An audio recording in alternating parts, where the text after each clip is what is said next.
Dangerous Davey Grant. This is good to finally sit down with you, my friend. You've been around the UFC a little while, but you've really hit a rich vein of form. Yeah, it's like I say, it's been a bit of an Indian summer. It was obviously it was always my dream to get to the UFC, and everything started off brilliant. You know, like I was really happy. I mean, don't get us wrong, I would have liked to have won the Ultimate Fighter, but I absolutely loved my experience, loved the fact that I got into the UFC, and then it was sort of just bad luck after that, do you know what I mean? Yeah. And but I just kept on going. Loads of injuries, some terrible defeats, like really hard to take. And then I've managed to bounce back now, and yeah, things are finally going how I dreamed of it. I like it. Well, we're going to walk through a lot of that stuff, but I think we'll start with a little bit about you, where you're from, and well, for one, this restaurant, this wonderful restaurant that we're sitting in, is one of your little side hustles. Yeah, I mean,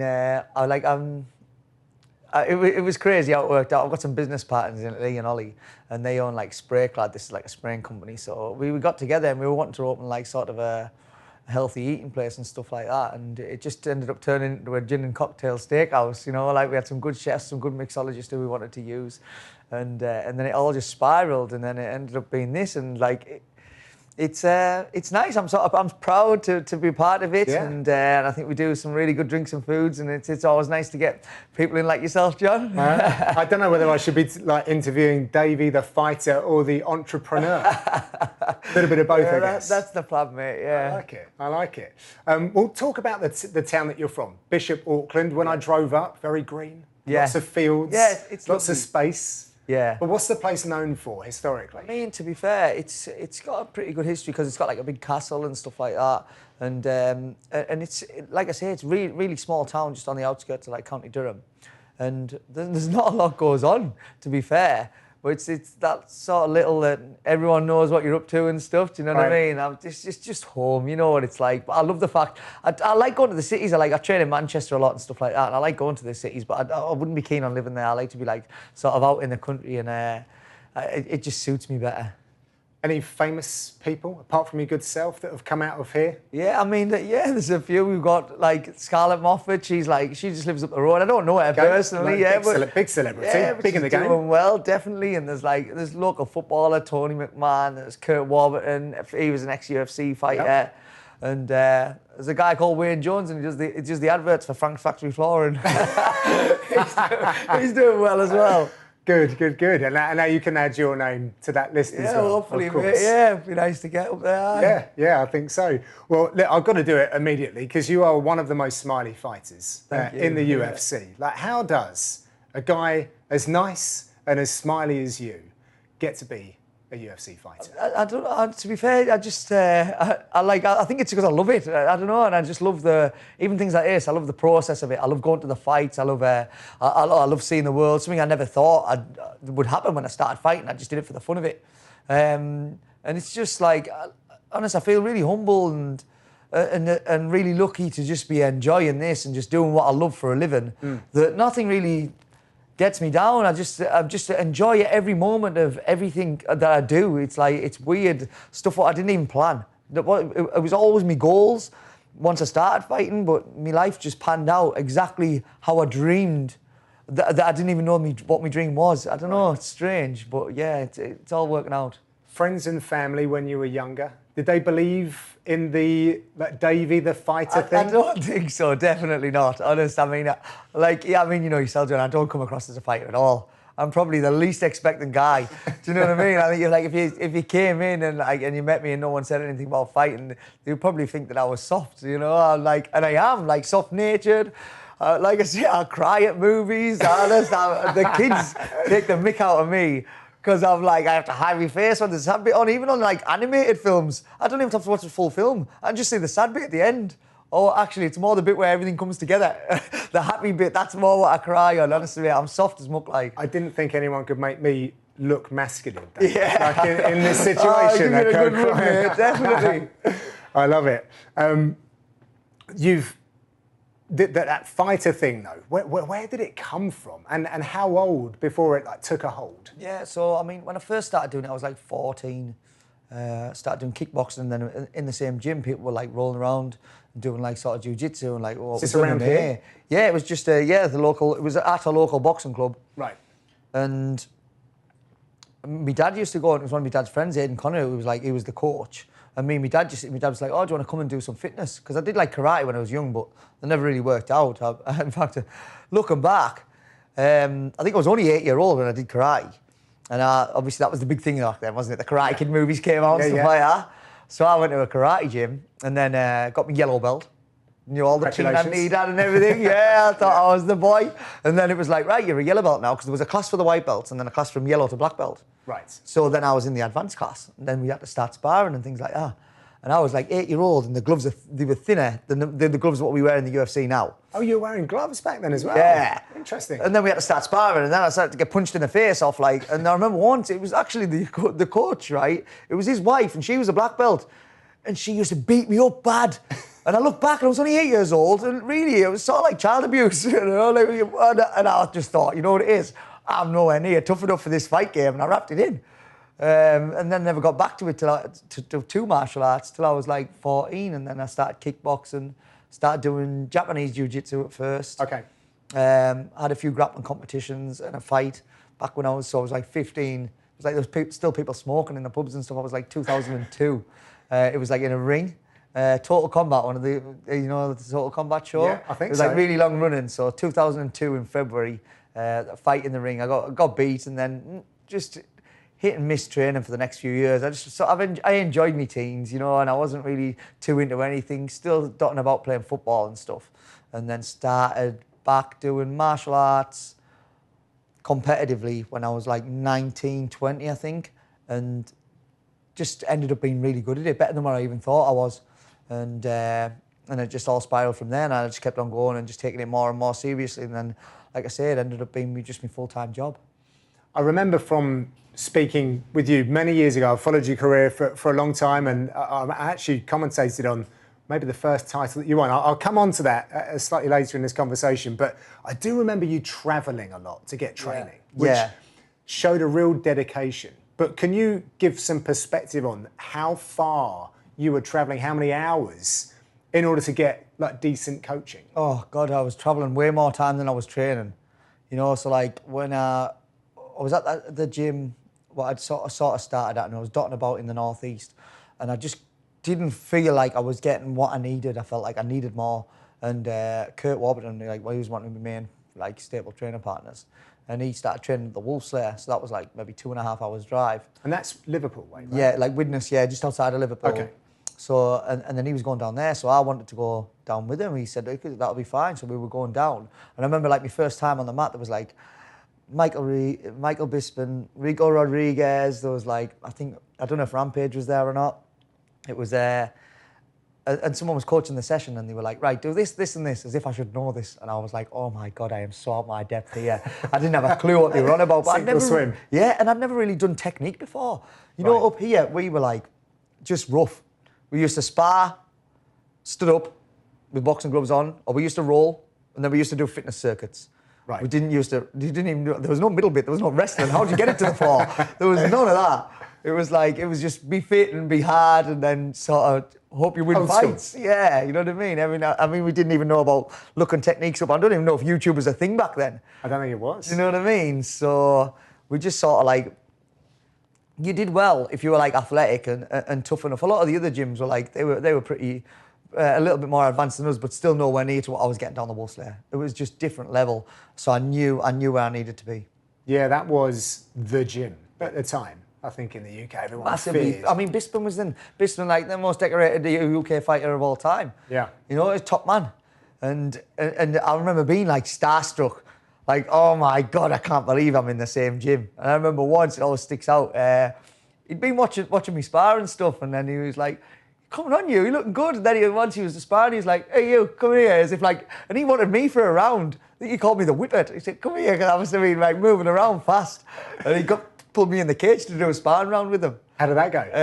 I mean, don't tell tales on Mr. Bisping. He's a Hall of Famer, but do tell us. Yeah, how did he go? Right, I couldn't believe it. He was calling me the whippet, and it was the fastest one too, boom, that I'd ever come across. When we were sparring. But It was just fantastic for me just to even be like considered, just as if I could maybe help him out a little bit, or I mean, to be fair, he's probably just doing it because he thought I was a nice kid and he was trying to make me feel good and let me get involved. But it always stuck to me. It was like one of the massive like things in my career where you like those sort of things. Do you know what I mean? When I was like I think I was just gone pro. When I first took my first pro fight, I don't know, I wasn't nowhere near ready. I don't think. Just I was supposed to be fighting amateur, and the amateur guy dropped out, and then the promoter was like, "Oh, do you want to fight pro?" And I was like, "Oh yeah." I was like, "Whatever." Yeah, it was a weight I shouldn't have even been fighting. That was at featherweight. I'm naturally a bantamweight, but like I say, I wasn't thinking about managing me pro career back then. I was just like, "Oh, pro, yeah, all right, few elbows, right?" Oh, it wasn't like, "Oh, now when obviously I get my guys to have good amateur careers first." I'd only had like 6 amateur fights spread out over a long time, and so the first one was when I was 15, and then the next 5 were when I was like 19 or 20, I think. Okay. All Big in a year, and then straight into pro. So looking back now, the way that the amateurs fight, I mean, I look at some of the amateurs in even my gym, and they would have killed me when I turned pro. It's changed a lot about the way we manage our careers and things like that. Yeah. Well, you trod the boards for them. I hope they appreciate all that you did back in the day. Yeah, you learn from your mistakes and then you go and pass it on. Did you know when you were taking this first pro fight, that fighting was what you wanted to do? I mean, I always wanted to fight, right? And I got beaten in my first pro fight. I got smashed bad. Oh, really? But not like proper beat up. I got took down and just controlled by someone who was just heavier than me, loads better technically. And then I give up MMA. I thought, I'm not doing this if I'm not going to be the best in the world. I was like, that's it for MMA. And I just started Thai boxing. Because I just like to stand up. So I started just doing Thai boxing, went over to Thailand, fought in Thailand, Thai rules and stuff like that. And then wasn't even trained MMA. And then I got off. So I stopped going down the Wolf Slayer because I thought, if I'm not going to be the best in the world in this, I wasn't interested. So I put all my efforts into stand-up fighting, and then I got offered a fight. And it just interested me. And the promoter said, look, we'll give you 2 fights in one night, and you can win a belt and £1,000. And back then, £1,000 is like, wow, £1,000. So I was like, right, okay, I'll do it. So I was like, right, I'm doing MMA again now. I'm an MMA fighter. And then I ended up winning the tournament, 2 fights in one night. Yeah, I got like 2 stoppages and ended up getting like a British Championship belt on Total Combat. And then carried on doing it from there. I must have thought, oh, actually, I might be all right at this. But it was a strange turn of events. And were you going back down to Wolf Slayer at this point? Yeah, I went back down to Wolf Slayer for that fight, and then carried on going there until its demise. So what, travelling 5 hours, or were you like staying in the dorms? Back then I didn't have as many responsibilities at home. So I would go from my house, me and Kurt would go down. We'd live in the gym during the week, and then come home on the weekend, or we'd do like 3 days, 4 days, 5 days, depending on how close we were to fights, and then do our own thing at home.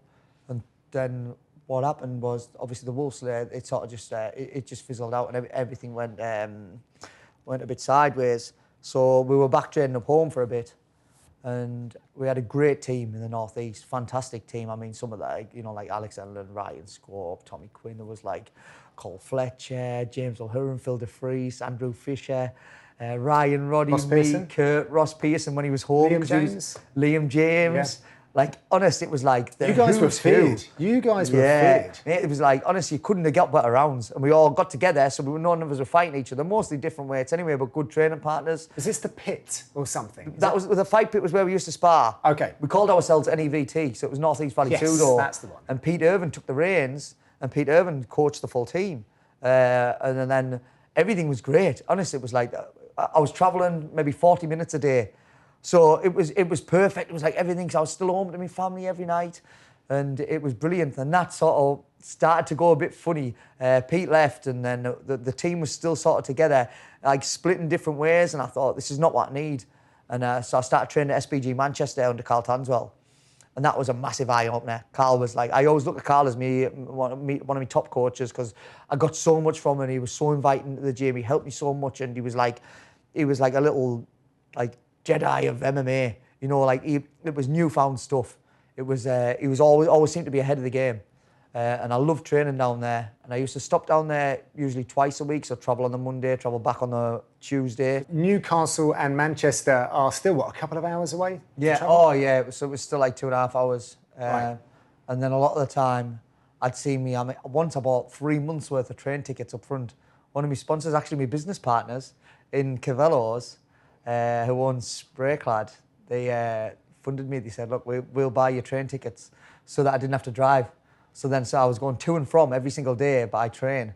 And that was still 2.5 hours. But obviously I could nap and eat, and I didn't have to stop and stuff. So, but it was still pretty testing. Like I was still setting off at like maybe 7 o'clock in the morning to get there for 10, and then getting back by about 3. So it was like a day's work. Yeah. And loads of time on the train. I remember once I worked it out, and spent in 3 months I was going to be, if I did it all in one block, it would be 2.5 days just stuck on a train, full days and nights. Yeah. You know, it was really, really testing, to the point where I had to start driving again after maybe a few months later, because I did that and then I did it again. So I can't remember how many months it was altogether that I was doing the train travel, but it got to the point where I was on the train for 30 minutes and I was like, just getting like uncomfortable. It was like, I just thought I'm going to start driving again, and then I've been driving ever since, sometimes to and from. But then Alex Enland, I started training with him, like, and he opened the SBG in South Shields. And I'd always been close with Alex anyway, and I started like sort of splitting it between the two, because it was just getting a bit too much to go down every day. And then obviously and then I had my own gym, and I was teaching privates and things, and I needed to be home just to make money. I'm getting tired just thinking about this. Mate, you know, the workload's crazy. It was mental sacrifice, and a lot of people helped me out. Like Alex Minogue, I used to stop at his house. One of the guys who fights for SBG Manchester. Yeah. He's one of my really good friends, and he helped me out loads. I used to just like sort of live in his house when I was down there. So you're not yet at the UFC at this point, are you? This is just touching on. This was after I got signed. Oh, this is after. Yeah, before I got signed. I was in the Wolfslayer. Right. I did the Wolfslayer, and then the Wolfslayer sort of started to go under before I got signed. And then the Wolfslayer actually sent me on my first tryouts for the Ultimate Fighter. Okay. I was only 3-1 at the time. Right. Just won a fight. I was actually had a fight on Total Combat. I was defending my belt for the first time, the one I won on them 2 fights in one night. Nearly got knocked out, actually. The lad hit me, honestly, had me bad trouble in the first round, and I called Declan Williams. I know. Yeah. It was a great fight. And he had me in loads of trouble in the first round, and I needed to win that fight to get the 3 wins to get on the Ultimate Fighter. Gotcha. So I managed to get the win. I think I choked him out in the second round. So then the next week we were flying to Vegas. No, it wasn't Vegas. It was New York. New York. For the Ultimate Fighter tryouts, the first one, like Paul McVeigh and all them tried out for. Oh, yes, I know. TJ Dillashaw won it. Right. Was it TJ? No, it was Dodson. Was it Dodson? Okay. Did not Dodson knock out TJ in the final? I'm sure it was. Now you're testing right. Yeah, I'm sure it was Dodson. They got on. I didn't get on. I got through all the testing, and then I got. They said, "Oh, look, we're not going to use you because your record, you're only 3-1." And how did you take that?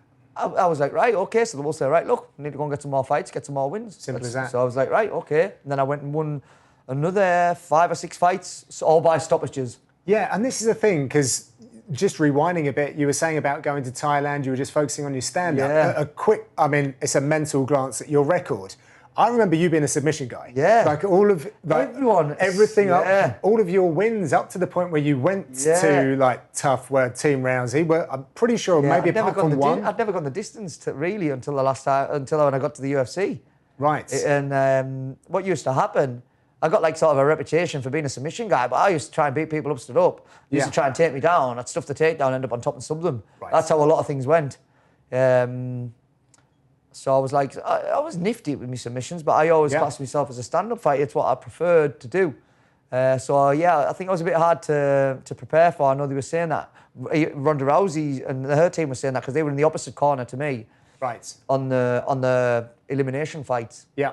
And they weren't sure how to come at it because it said that I had Thai boxing fights, but I'd won loads of fights by submissions. Yeah. Do you know what I mean? So the first time I met you, you'd taken the trip. It couldn't have been a much longer trip of the length of the country. Definitely not. Down from where we are now down to Portsmouth, which is on the south coast for those that don't know. And it's a show called Shock and Awe. Yeah. And you fought their guy, James Pennington, big lad for the weights. He was on the websites to be touted to be the next big thing. Yeah. And he was like 6-0. I was 6-1 at the time. And hometown. Yes. He was the hometown hero. You came in, you spoiled the party. His coach's promotion. That's right. And everyone was totally against me in the whole arena. I only had 8 fans go down with me because it was so far. Yeah. And like my wife and all that went down, and then ended up beating him in the first round. Yeah, got the belt. Yeah, and I took note at that point. Yeah, obviously, you're on the radar of a lot of people before, but then you're like, oh boy. Yeah, it was a great fight. Somewhere. It was a nice, like, sort of, it propelled me a little bit, that fight, because obviously James had so much hype behind him.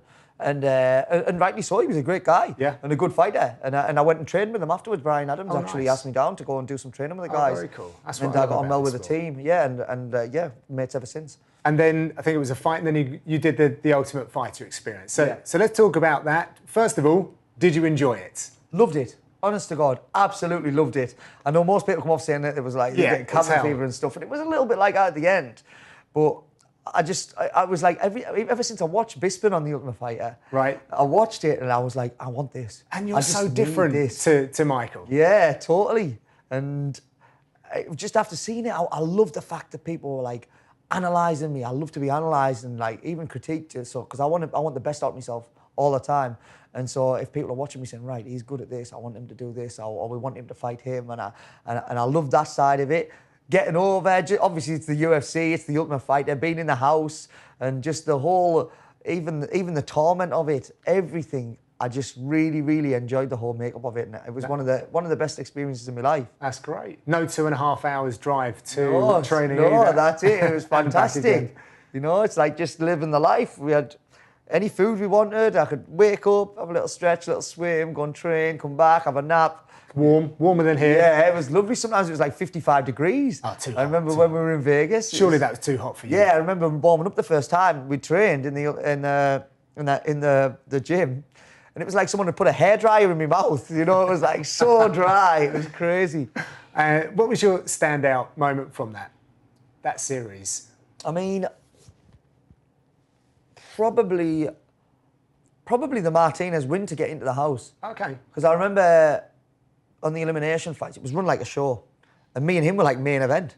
Because he seemed to be like touted, this was the guy who was going to win the show. Right. And Dominic Cruz was there. And obviously Dominic Cruz, I think, was the champion at the time. And obviously, I mean, going back, I'd watched Dominic Cruz. I was a big, massive fan, do you know what I mean? And this was one of his boys. He'd already fought in the WEC. And everyone was already talking about, oh, Danny Martinez is in, Danny Martinez is in. And then they were like, oh, Davey Grant. So I walk up like, Danny Martinez, I thought, champion. One of the best wrestlers on the thing against the British guy who was not supposed to be able to wrestle. And it got touted. So they must have thought, oh, he's going to wipe the floor with this Brit, but we'll put him in main event. So we were last fight on. And everyone in my corner had gone out to watch the fight before because there was these two. I can't remember who they were. Sorry about that if they watch.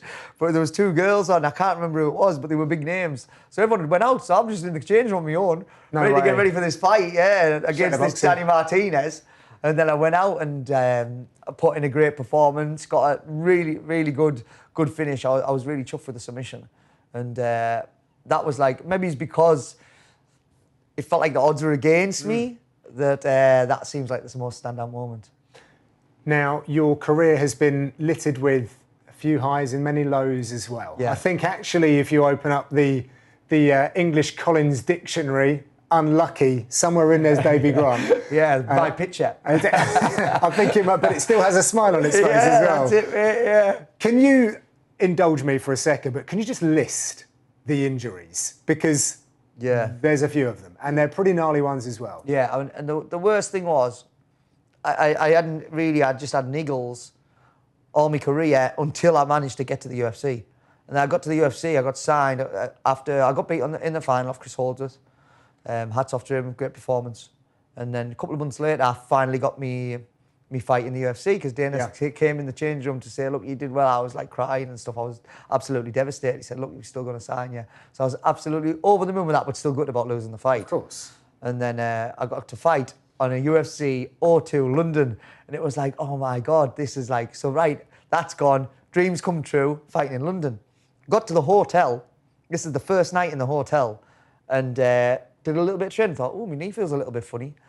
I said, I think we better leave it there. And I went in the lift and all I did was just turn to press the button in the lift.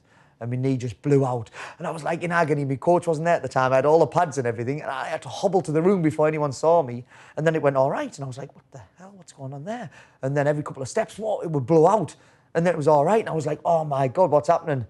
So I was thinking, right, the game plan was to stand. I thought, right, I'm going to have to take him down. I can't walk. I'm going to have to take him down. And I'm trying to get treatment without letting anyone know. I'm having to walk so cautiously around the hotel because obviously I didn't want like anyone to know, like with regards to UFC or my opponent or anything. And my knee just kept on blowing out. And it was like absolute agony, but then it would be all right. And I'm thinking, what's the matter with this? Is it going to be all right or not?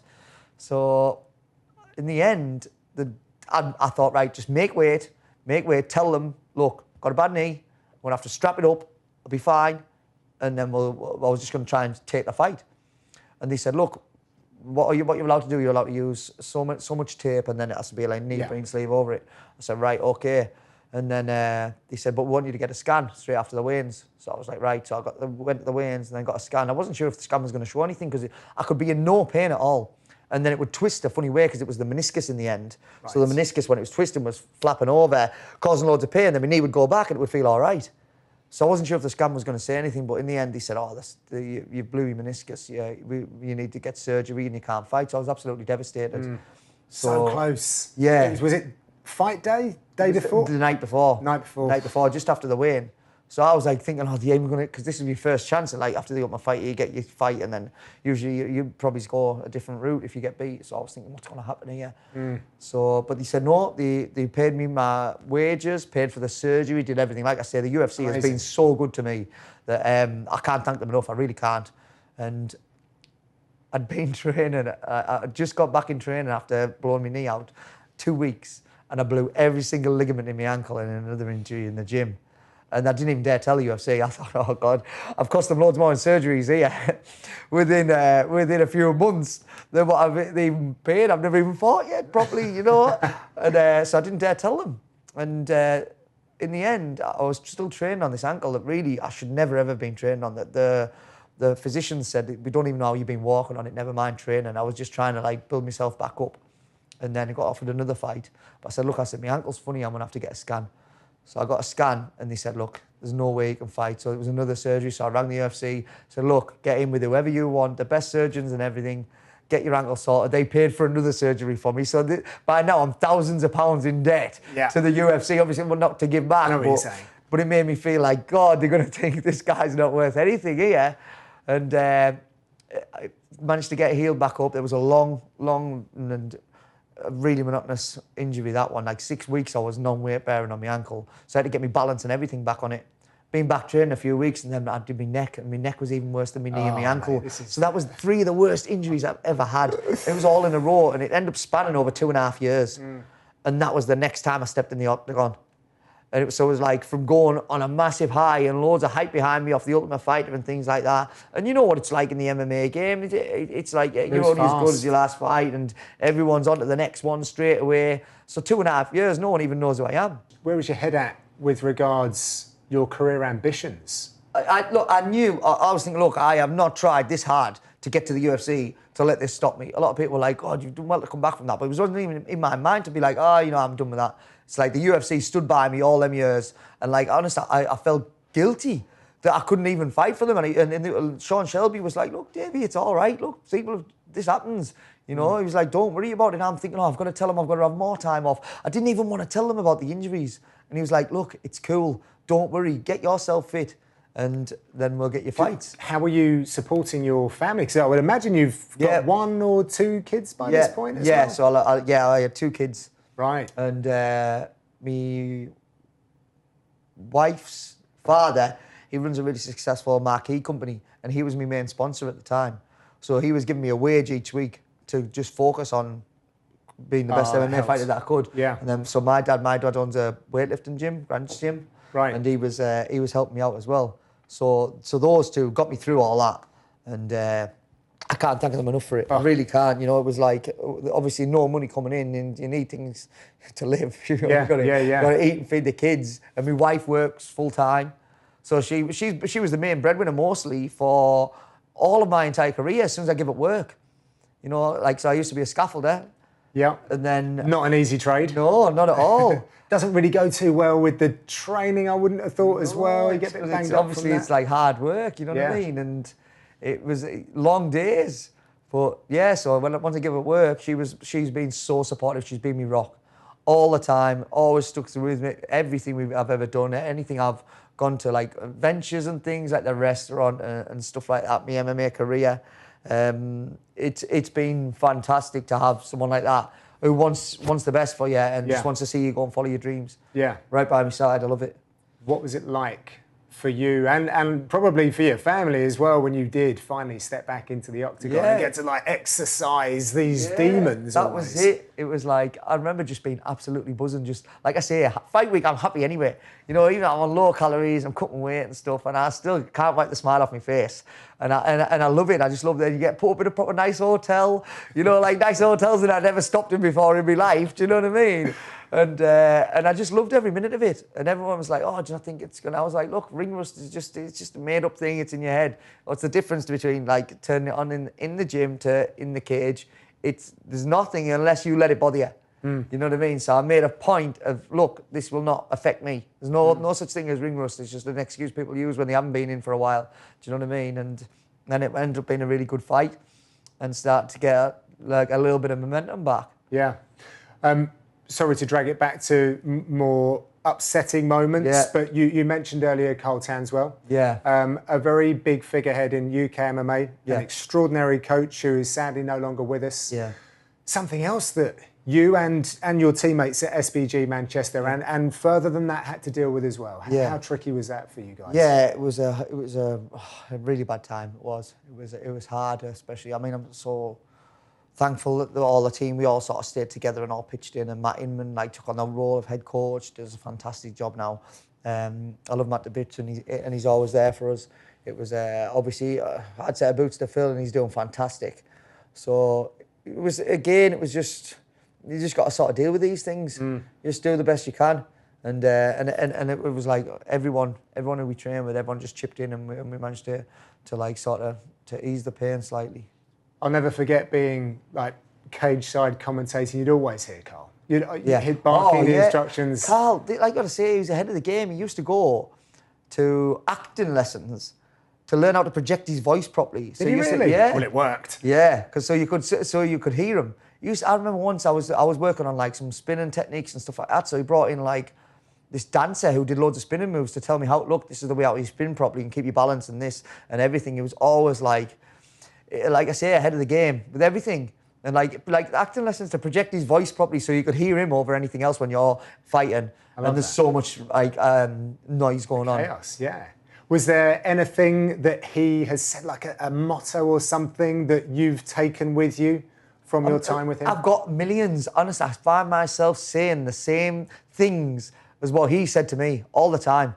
It's crazy. Can you give us an example? I can't even think of one. Here's one I heard. Something like train like it's like your life depends on it, but fight like you don't care. Something was that from? I'm not sure. And honestly, what was the?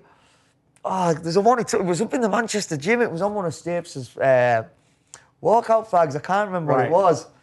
But like I say, there's loads of things what he used to say when he was doing different techniques and stuff like that. And we all do it.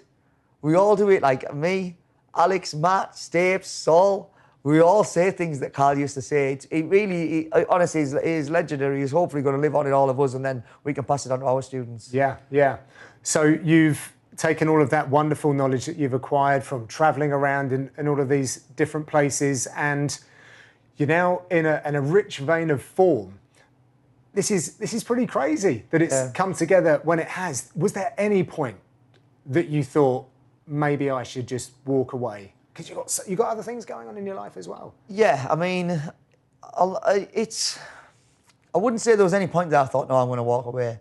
I'll drag the life out of this career as long as I possibly can, just because I love it. You? Yeah. I do. I absolutely love it. Everything about it, from the fights to the training to coaching to everything. It's like it's just in my blood. That's all I've ever done for like most of my adult life. So there was never a point. But I mean, after I went 2 bad losses in a row. I got like 2 bad losses in a row, and it was more like this is getting took away from me now. Maybe, and I'll be honest, I had the doubts was maybe I'm not as good as what I thought I was, and then I had like a sort of like a fight. I would say it would probably have been make or break, and that was the Grigory Popov fight in Russia. So I had to travel to Russia, which is, fight I as expected it not to be like, it's not like one of the most hostile places in the world. It was actually pretty lovely. Yeah. And the fans and everything was like totally what I thought it was going to be like, Yeah. or totally Yeah. the opposite. Yeah. And it was a tough fight. He's a really tough guy. And ended up putting in a decent performance. Nowhere near as good as what I can fight, but I felt like I needed the win. And I fought really cautiously. Ended up winning on a split. I think I'd deserved the win, definitely. I know it was a split decision, but I felt like there was no other way to look at it than me winning.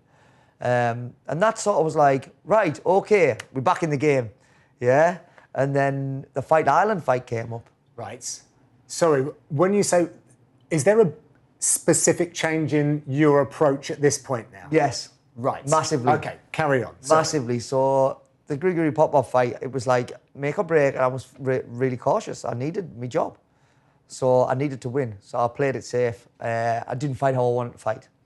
And then the Fight Island fight came up, and this was like, obviously the pandemic and things going on, and it seemed like it was the biggest card I'd ever been on. There was 3 title fights on it. And then it just seemed like really, really like big stage. And I was the first fight on this Fight Island, what the whole world was talking about. There was no other sports going on.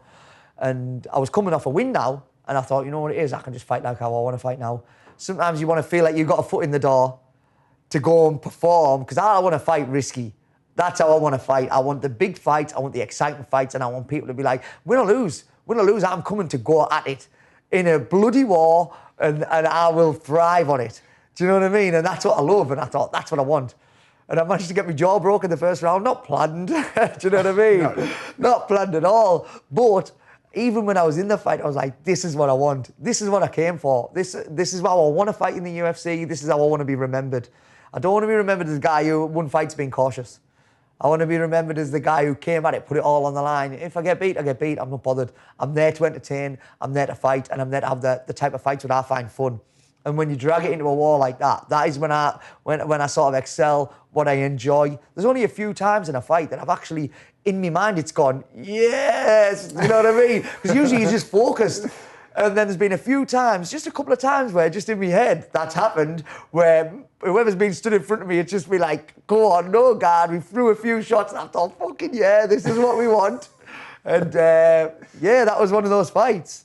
And like I say, it just happens every so often. And then it changed me outlook on it. It was like, I'm there for big fights. I'm there for exciting fights. I'm not going to be so cautious. I'm just going to have fun. Have fun, see what happens. Do I remember did you go to Dana after that fight? Was that when you were having a little... Yeah, I Right. was like, because I would have did it and all that. How were you still speaking, by the way, with a broken jaw? God, the pain I was in, God. I bet. It was a nightmare, but... Got the bonus? Yes, got the bonus. Chuffed, life-changing money for someone from round here. Oh, You really? know what I mean? Yeah. Oh, good for definitely. you. It was, it was great to get that sort of. Especially after everything you've been through. Yes, exactly. It seemed like. Like, what, 6 fights in 7 odd years at this point? Yeah, massively. Like I say, the experience of what I've got doesn't show on my record. Like training with the best guys and going to the top things, all that sort of stuff. And it was just nice to finally, because I'd always dreamed of it. It's always been like, oh, imagine if you get the bonus. Like, that's how you talk to your friends. Oh, imagine if I got the fight and I knocked him out and I got the bonus. And it was always like, then like a few fights on and a few losses and things, and it hadn't happened. And you think, oh, maybe it's just a pipe dream, this. And then it turned out to be reality. Yeah, but you broke your jaw. Now, I've heard mixed reviews on how a fighter comes back from that, because it's a very unique kind of injury. Because it can really play with the mental state. Clearly, you've moved on, so I feel more comfortable talking about this. Yeah, it didn't bother me at all. Was it? Oh, it didn't. Was it not like a? I mean, I was gutted because I couldn't eat food afterwards. Do you know what I mean? I was sucking pizza. That was probably the worst part about it. But I mean, I knew it was broken the first round straight away. I was like, it felt like I was putting my teeth together like this, and I thought, oh, my jaw's broke, and my cornerman was like, didn't know what to say. Do you know what I mean? And I was like, I'm all right, don't worry about it. I'm still going to go out and swing. Right. And it didn't bother me. And then afterwards, I had to go back it straight away into an operation. And they must know you down there, local clinic yeah, for their visits. Oh, definitely. Got me on first name terms. Yeah. But yeah, it all went well. I think I was back sparring after about 9 weeks. Oh, right, okay. So yeah, it doesn't bother me at all. And you rolled through, and then you went stateside for your next one? Yeah. Things went pretty well again. Yeah, same sort of thing. Tough fight, by the way. Yeah, Jonathan Martinez, he was legit. You know, he was coming off a win off Almeida, great fighter. Really tricky southpaw, good stand-up. And again, I was just like, yes, this is the type of fight I want. Do you know what I mean? He seems game, he wants to come after it. This suits me. And yeah, we got amongst it and had a great fight. And luckily managed to get the knockout again. Yeah. And then managed to get the bonus again. I remember like walking around the cage, like chuffed a bit to myself. And I looked at Dana just went like that. And I was like, yes. Nice. And I was, yeah, it was like, I mean, honestly, it just, like I say, dreams just coming true, all my goals and everything. Like I remember writing down my goals years ago about what I wanted. Oh yeah? Oh, can you let us in on whether you've ticked any of those off? I mean, honestly, except for a couple of losses, everything has come into fruition. It's weird. Even things I have no control over. Having 2 boys and then a little gap and then a girl. Like things that I've got absolutely no control over. These are all in my life dream, going on the Ultimate Fighter, knocking people out and getting bonuses in the UFC.